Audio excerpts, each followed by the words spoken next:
Hello students, आज 12 फरवरी 2019 है और आज का मोस्ट इंपॉर्टेंट करंट अफेयर लेकर आया हूँ। जो लोग पहली बार हमारे चैनल पे आ रहे हैं, डेली सबसे पहले करंट अफेयर देखने के लिए हमारे चैनल को सब्सक्राइब कर लीजिए और इस तरह के बेल आइकन को प्रेस कर दीजिएगा ताकि जो भी इस तरह का वीडियो आएगा उसका नोटिफिकेशन आपको मिल जाएगा। आज के करंट अफेयर का PDF नीचे डिस्क्रिप्शन से आप डाउनलोड कर सकते हैं।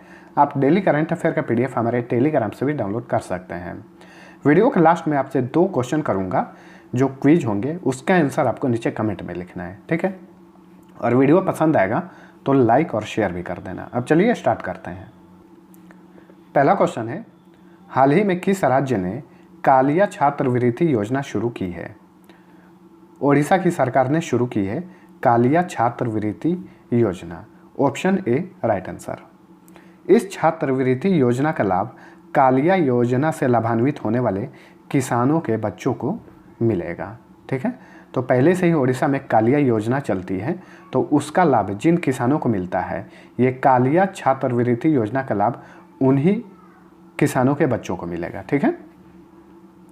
कालिया जो आप देख रहे हैं, इसका इंग्लिश में फुल फॉर्म होता है Krushak assistance for livelihood and income augmentation. Kalia योजना के बारे में थोड़ा सा जान जाइए। कालिया योजना के तहत किसानों को बीमा के साथ साथ वित्तीय, आजीविका और खेती के लिए खरीफ और रबी दोनों सीजन में 5-5 हज़ार रुपये दिए जाते हैं। यानी गरीब किसान को सालाना 10,000 रुपये की सहायता राशि दी जाती है। ओडिशा आंसर है। अब ओडिशा के बारे में जानेंगे। चलिए सबसे पहले मैप देखते हैं। ये है ओडिशा। 4 राज्यों से इसकी सीमा टच करती है। ये राज्य हैं वेस्ट बंगाल, झारखंड, छत्तीसगढ़ और आंध्र प्रदेश। इन 4 राज्यों से इसकी सीमा टच करती है, ठीक है। तेलंगाना से इसकी सीमा टच नहीं करती है। गठन हुआ था 1 अप्रैल 1936 को। क्षेत्रफल की दृष्टि से 9वें नंबर पे है, जनसंख्या की दृष्टि से 11वें नंबर पे है। साक्षरता दर है 72.87%। लिंगानुपात है 979। मुख्यमंत्री हैं नवीन पटनायक। राज्यपाल हैं गणेशी लाल। कैपिटल है भुवनेश्वर। लोकसभा सीट 21, राज्यसभा सीट 10, विधानसभा सीट 147। जिलों की संख्या 30 है। मुख्य न्यायाधीश है कल्पेश सत्येंद्र झावेरी। लोक नृत्य है ओडिसी तथा घुमुरा। नेशनल पार्क है Bhitarkanika National Park, Simlipal National Park, Balukhand Konark Wild Life Sanctuary. देखिए, नेशनल पार्क को हिंदी में राष्ट्रीय उद्यान और वाइल्ड लाइफ सेंचुरी को वन्यजीव अभयारण्य बोलते हैं, ठीक है। Chilika wild Life century, Gahirmatha national park, Kotagarh wild Life century, Nandankanan wild Life century तथा लखारी वैले वाइल्ड लाइफ सेंचुरी सभी के सभी ओडिशा में है। बांध यानी डैम की बात करें तो हीराकुंड डैम, महानदी, मंदिरा डैम, शंख नदी, रेंगाली डैम ब्राह्मणी नदी पर है। अगला क्वेश्चन है, हाल ही में किस राजनेता ने बाढ़ में लोगों को बचाने वाले केरल के मछुआरों को शांति का नोबेल पुरस्कार दिए जाने की सिफारिश की है? किसने? शशि थरूर ने। ऑप्शन बी राइट आंसर है इसका, ठीक है। शशि थरूर जो है कांग्रेस पार्टी के हैं, ठीक है। इसके लिए इन्होंने नॉर्वे की नोबेल समिति के अध्यक्ष को पत्र भी लिखा है। पिछले साल केरल में बहुत ही ज़्यादा बाढ़ आया था और बहुत ही ज़्यादा क्षति हुआ, तो वहाँ के जो मछुआरे थे काफ़ी उन लोगों ने मेहनत करके लोगों की जान बचाई थी। इसीलिए उन मछुआरों को शांति का नोबेल पुरस्कार के लिए सिफारिश की है शशि थरूर ने। अब यहाँ पे शांति का नोबेल का बात चल गया, तो 2018 में शांति का नोबेल पुरस्कार किसे मिला था? डेनिस मुक्वेगे तथा नादिया मुराद। तो इस तरह से नोबेल पुरस्कार 2018 के बारे में अगर ट्रिक के माध्यम से याद करना चाहते हैं, उसके बारे में मैं वीडियो बना चुका हूँ। नीचे डिस्क्रिप्शन में लिंक मिल जाएगा, आप वहाँ से देख सकते हैं। एक बार देख लीजिएगा तो आपको आसानी से याद हो जाएगा। शशि थरूर जो हैं केरल के राजधानी तिरुवनंतपुरम से लोकसभा सांसद हैं। चलिए अगला क्वेश्चन है, हाल ही में किस राज्य सरकार ने महिलाओं का वर्जिनिटी टेस्ट कराने को अपराध घोषित करने का प्रस्ताव को मंजूरी दे दी है? महाराष्ट्र की सरकार ने। ऑप्शन सी राइट आंसर है इसका। तो ये बहुत ही पुरानी प्रथा थी शादी से पहले महिलाओं का वर्जिनिटी टेस्ट कराना, जो कि अब जो है लगभग ख़त्म हो गया है। कहीं कहीं किसी किसी समुदाय के लोग जो है इस तरह का काम करते हैं, ठीक है। तो इसको जो है अपराध की श्रेणी में लाने के लिए कदम उठा रहा है महाराष्ट्र सरकार। अब सरकार विधि एवं न्याय विभाग के साथ परामर्श के बाद एक परिपत्र जारी कर इसे दंडनीय अपराध की श्रेणी में लाएगी। ठीक है, चलिए महाराष्ट्र आंसर है, इसके बारे में जानेंगे। सबसे पहले मैप देखते हैं। इस तरह से जब भी स्टेट का बात चले तो उस स्टेट से संबंधित महत्वपूर्ण चीज़ें जान जाइए, क्योंकि हर एग्जाम्स में स्टेट से रिलेटेड 1 या 2 क्वेश्चन रहता ही रहता है। ठीक है, इसलिए मैं करंट अफेयर के साथ साथ आप लोगों का स्टेट का इन्फॉर्मेशन भी स्ट्रॉन्ग करते चलता हूँ। और बार बार देखने से क्या फ़ायदा होता है कि आपको आसानी से याद भी हो जाएगा और पता भी नहीं चलेगा। चलिए जानते हैं महाराष्ट्र की सीमा कितने राज्यों से टच करती है। 6 राज्यों से, एक गोवा है, कर्नाटक, तेलंगाना, छत्तीसगढ़, मध्य प्रदेश और गुजरात।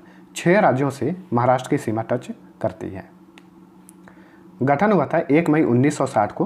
क्षेत्रफल की दृष्टि से तीसरे नंबर पे, जनसंख्या की दृष्टि से दूसरे नंबर पे है। साक्षरता दर है 82.34%। लिंग अनुपात है 929। मुख्यमंत्री हैं देवेंद्र फडणवीस। राज्यपाल हैं सी विद्यासागर राव। कैपिटल है मुंबई। वाणिज्यिक कैपिटल भी मुंबई है भारत की। लोकसभा सीट की संख्या 48, राज्यसभा सीट 19, विधानसभा सीट 288। यहाँ पर विधान परिषद भी है जिसकी सीट की संख्या 78 है। जिलों की संख्या 36 है। मुख्य न्यायाधीश हैं नरेश हरिश्चंद्र पाटिल। ये मुंबई उच्च न्यायालय के मुख्य न्यायाधीश हैं। इस उच्च न्यायालय के अंतर्गत गोवा भी आता है।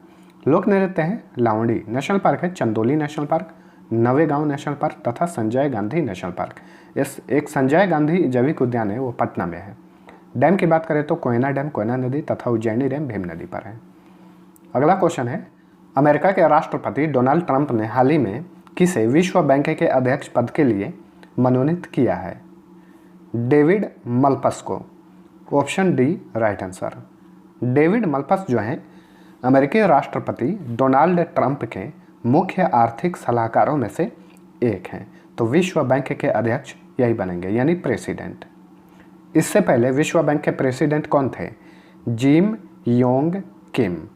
वो 1 फरवरी 2019 को रिटायर हो चुके हैं और वर्तमान में इंटरिम प्रेसिडेंट यानी अंतरिम अध्यक्ष क्रिस्टलिना जॉर्जिएवा हैं, जो कि वर्ल्ड बैंक की वर्तमान में CEO हैं। चलिए वर्ल्ड बैंक के बारे में जान लेते हैं। स्थापना 1944 में की गई थी। 1944 और 1945 में कन्फ्यूजन रहता है, तो ध्यान में रखिएगा वर्ल्ड बैंक की स्थापना 1944 में ही की गई थी। ठीक है, मुख्यालय वाशिंगटन DC जो कि अमेरिका में स्थित है। अंतरिम अध्यक्ष और CEO हैं क्रिस्टलिना जॉर्जिएवा। अगला क्वेश्चन है, हाल ही में किस राज्य की सरकार ने संकरी जगहों के लिए 16 बाइक एम्बुलेंस लॉन्च की है? दिल्ली की सरकार ने। ऑप्शन ए राइट आंसर है इसका। संकरी जगहों के लिए मतलब ये हुआ कि जहाँ पे कोई भी 4 व्हीलर वाहन नहीं जा सकता है। अक्सर जो होता है एम्बुलेंस वो 4 व्हीलर ही होता है, तो ऐसी जगहों पे जो वाहन नहीं जा सकता है 4 व्हीलर, वहाँ पे ये बाइक एम्बुलेंस पहुँचेगा। तो इस तरह से 16 बाइक एम्बुलेंस लॉन्च की है दिल्ली की सरकार ने। ऑप्शन ए राइट आंसर है इसका। ठीक है, इस एम्बुलेंस में oxygen cylinder, first aid kit, dressing करने के लिए सामान, एयर स्प्लिंट्स और कम्युनिकेशन डिवाइस समेत कई चीज़ें मौजूद रहेंगी। दिल्ली आंसर है, इसके बारे में जानेंगे। चलिए सबसे पहले मैप देख लीजिए। दिल्ली एक केंद्र शासित प्रदेश है। आप यहाँ पे देख सकते हैं एक छोटा सा केंद्र शासित प्रदेश है दिल्ली। इसकी सीमा 2 राज्यों से टच करती है, हरियाणा और उत्तर प्रदेश। मुख्यमंत्री अरविंद केजरीवाल हैं। यहाँ के राज्यपाल हैं अनिल बैजल। क्षेत्रफल की दृष्टि से दूसरे नंबर पे, जनसंख्या की दृष्टि से 31वें नंबर पे हैं केंद्र शासित प्रदेशों की लिस्ट में। साक्षरता दर है 86.21%। लिंग अनुपात है 868। मुख्य न्यायाधीश हैं राजेंद्र मेनन। लोकसभा सीट की संख्या 7, राज्यसभा सीट की संख्या 3, विधानसभा सीट 70 और जिलों की संख्या 11 है। अगला क्वेश्चन है, संसद भवन के सेंट्रल हॉल में किस दिवंगत पूर्व प्रधानमंत्री की आदमकद प्रतिमा लगाई गई है? किसकी? पूर्व प्रधानमंत्री, दिवंगत पूर्व प्रधानमंत्री अटल बिहारी वाजपेयी की आदमकद प्रतिमा, यानी इन्हीं की हाइट की प्रतिमा लगाई गई है। ठीक है, ऑप्शन बी राइट आंसर है इसका। अटल बिहारी भारत के 3 बार प्रधानमंत्री रह चुके हैं। पहली बार ये 1996 में भारत के प्रधानमंत्री बने थे। एक चीज़ और जानिए, इनका जन्म हुआ था 25 दिसंबर को, इसलिए हर वर्ष 25 दिसंबर को भारत में सुशासन दिवस मनाया जाता है। इंग्लिश में गुड गवर्नेंस डे मनाया जाता है इन्हीं के जन्म दिवस के अवसर पर। अगला क्वेश्चन है, भारतीय वायुसेना प्रमुख बीरेंद्र सिंह धनोआ 11 फरवरी से किस देश के 4 दिवसीय दौरे पर हैं? बांग्लादेश के 4 दिवसीय दौरे पर हैं। ऑप्शन सी राइट आंसर है इसका। 11 फरवरी से लेकर 14 फरवरी तक ये बांग्लादेश के दौरे पर रहेंगे। ठीक है, तो रक्षा संबंधित मुद्दों पर विचार करने के लिए ये बांग्लादेश के दौरे पर गए हैं। तो ये भारतीय वायुसेना के प्रमुख है बीरेंद्र सिंह धनोआ। अच्छा, भारतीय सेना के प्रमुख कौन है? वो है बिपिन रावत। और भारतीय नौसेना प्रमुख कौन है? वो है सुनील लांबा। अब बांग्लादेश आंसर है इसका। इसका मैप देख लेते हैं। ये है बांग्लादेश। यहाँ पे ध्यान दीजिएगा कि कितने राज्यों से इसकी सीमा टच करती है। वेस्ट बंगाल, असम, मेघालय, त्रिपुरा, मिजोरम। ठीक है, तो इतने राज्यों से इसकी सीमा टच करती है। कितने राज्य हुए? 5 राज्य हुए। कैपिटल है ढाका। यहाँ के राष्ट्रपति हैं अब्दुल हामिद, प्रधानमंत्री हैं शेख हसीना और मुद्रा चलती है टका। अगला क्वेश्चन है, 10 फरवरी को केंद्रीय मंत्री हरसिमरत कौर बादल ने किस राज्य के पहले क्रेमिका मेगा फूड पार्क का उद्घाटन किया? हिमाचल प्रदेश के पहले मेगा फूड का उद्घाटन किया केंद्रीय मंत्री हरसिमरत कौर बादल ने। आंध्र प्रदेश के ऊना जिले के सिंघान गांव में ये मेगा फूड पार्क स्थापित किया गया है और इस पे लागत आया है लगभग 108 करोड़ रुपया। इस पार्क में frozen storage, deep fridge, dry warehouse तथा क्यूसी लेबोरेटरी जैसी सुविधाएं मौजूद हैं। अच्छा, ये केंद्रीय मंत्री हरसिमरत कौर बादल जो है कौन से मंत्री हैं? केंद्रीय खाद्य प्रसंस्करण उद्योग मंत्री है ये। ठीक है, हिमाचल प्रदेश आंसर है, इसके बारे में भी जानेंगे। सबसे पहले मैप देखते हैं। ये है हिमाचल प्रदेश। कितने राज्यों से सीमा टच करती है? उत्तराखंड, उत्तर प्रदेश, हरियाणा, पंजाब और जम्मू कश्मीर, यानी 5 राज्यों से इसकी सीमा टच करती है। ठीक है, गठन हुआ था 25 जनवरी 1971 को। क्षेत्रफल की दृष्टि से 18वें नंबर पे, जनसंख्या की दृष्टि से 21वें नंबर पे है। साक्षरता दर है 82.80%। लिंगानुपात है 972। मुख्यमंत्री हैं जयराम ठाकुर। राज्यपाल हैं आचार्य देवव्रत। लोकसभा सीट की संख्या 4, राज्यसभा सीट 3, विधानसभा सीट 68, जिलों की संख्या 12 है। मुख्य न्यायाधीश हैं जस्टिस सूर्यकांत। लोक नृत्य है नाती तथा कयांग माला। नेशनल पार्क है great Himalayan national park, Pin valley national park, Inder Kila national park, Khir Ganga national park तथा सिंबल बारा नेशनल पार्क। प्रसिद्ध बांध है यहाँ पर पंडोह बांध, लारजी बांध तथा पोंग बांध। ये तीनों व्यास नदी पर हैं। भाखड़ा नांगल, कोल और नथवा झाकरी बांध, ये तीनों बांध सतलुज नदी पर हैं। एक चमेरा बांध है, ये रावी नदी पर है। अगला क्वेश्चन है, संयुक्त राष्ट्र प्रवासी प्रजाति संरक्षण के 13वें सम्मेलन का शुभंकर किसे घोषित किया है? तो किसे घोषित किया गया है? ग्रेट इंडियन बस्टर्ड, ये एक चिड़िया है, इसे ही शुभंकर घोषित किया गया है संयुक्त राष्ट्र प्रवासी प्रजाति संरक्षण के 13वें सम्मेलन का। ठीक है, ऑप्शन ए राइट आंसर है इसका। अच्छा, संयुक्त राष्ट्र प्रवासी प्रजाति संरक्षण के 13वें सम्मेलन का आयोजन कहाँ किया जाएगा?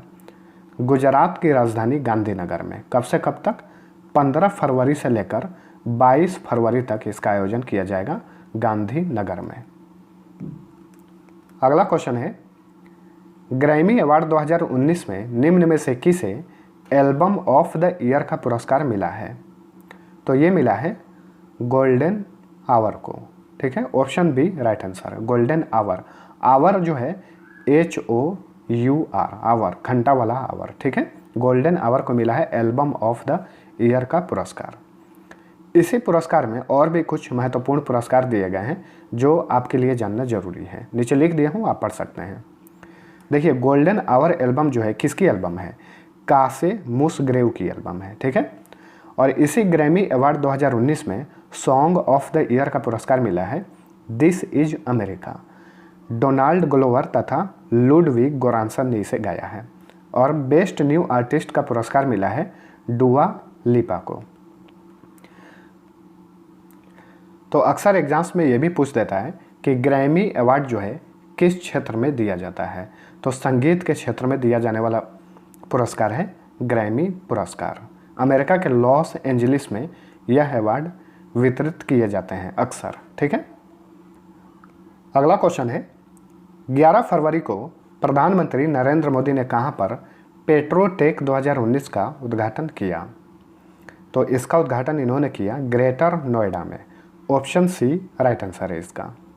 ग्रेटर नोएडा के इंडिया एक्सपो सेंटर में इसका उद्घाटन इन्होंने किया है।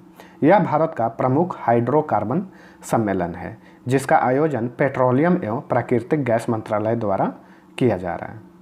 अच्छा, वर्तमान में पेट्रोलियम एवं प्राकृतिक गैस मंत्री कौन है? धर्मेंद्र प्रधान है। ठीक है, और इस सम्मेलन में लगभग 70 देशों के प्रतिनिधि भी भाग ले रहे हैं। ग्रेटर नोएडा उत्तर प्रदेश में स्थित है।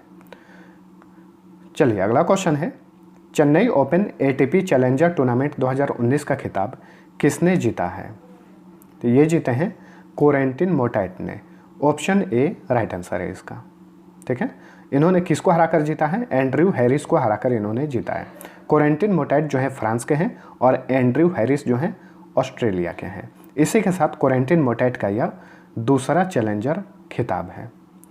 अच्छा, बहुत सारे लोगों का शिकायत रहता है कि सर आप जो वीडियो पब्लिश करते हैं उसका नोटिफिकेशन नहीं मिलता है। तो आप एक बार चेक कर लीजिएगा कि आप हमारे चैनल को सब्सक्राइब किए हैं, उसके बगल में जो बेल आइकन रहता है उसको आप प्रेस किए हैं कि नहीं। जब तक आप बेल आइकन को नहीं प्रेस करिएगा नोटिफिकेशन आपको नहीं मिल पाएगा खाली सब्सक्राइब करने से। ठीक है, तो आप सभी लोग एक बार चेक कर लीजिए कि नोटिफिकेशन ऑन है कि नहीं, यानी बेल आइकन प्रेस है कि नहीं। अब चलिए कल के क्वेश्चन का आंसर बता देता हूँ। वीडियो पसंद आया तो लाइक भी कर देना। पहला क्वेश्चन था हाल ही में स्वास्थ्य और परिवार कल्याण मंत्रालय द्वारा देश भर में राष्ट्रीय कृमि मुक्ति दिवस कब मनाया गया? सभी लोगों ने आंसर सही दिया था, 8 फरवरी को मनाया गया। दूसरा क्वेश्चन था सांभर हिरन, नीलकंठ तथा अशोक निम्न में से किस राज्य का क्रमशः राजकीय पशु, राजकीय पक्षी तथा राजकीय फूल है? इसका भी आंसर सभी लोगों ने सही दिया था। ओडिशा सही उत्तर था। अब चलिए आज का क्वेश्चन करता हूं। पहला है एशिया एलपीजी सम्मेलन 2019 का विषय क्या था? दूसरा क्वेश्चन है पू जोराम थांगा निम्न में से किस राज्य के मुख्यमंत्री हैं? दोनों का आंसर नीचे कमेंट में लिख दीजिए। और जो लोग नए हैं डेली, वीकली और मंथली करंट अफेयर देखने के लिए हमारे चैनल को सब्सक्राइब करके बेल आइकन को जरूर प्रेस करना।